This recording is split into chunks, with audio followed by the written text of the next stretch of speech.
medyo hindi ako familiar. Ano yung history ng Fearless Diva?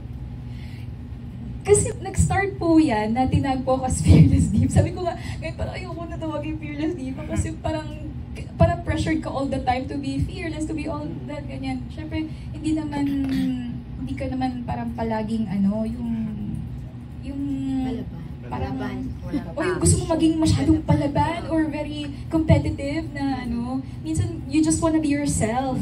You just wanna express how you feel sa music. Minsan gusto mo lang humugot ng, yung sakto lang po, easy listening. But, nagsimula po yung Fearless Diva na tag nung nag-produce po si Ate Early ng concert ko noong 2013 ba yun? O 2014?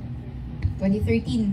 Nung nagkaroon po ng repeat ng 2014, ang title po nun ay Jonalyn Viray, Fearless. Kasi ang concept po namin that time ay kumanta ng mga songs na very challenging, kumbaga mga kinatatakutan, kantahin ng mga songs. Parang gusto ko po i-challenge yung sarili ko that time.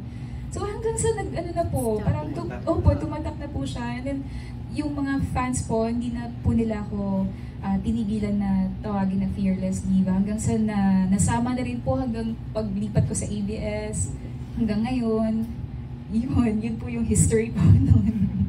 Thank you. Thank you po, Tito Ken.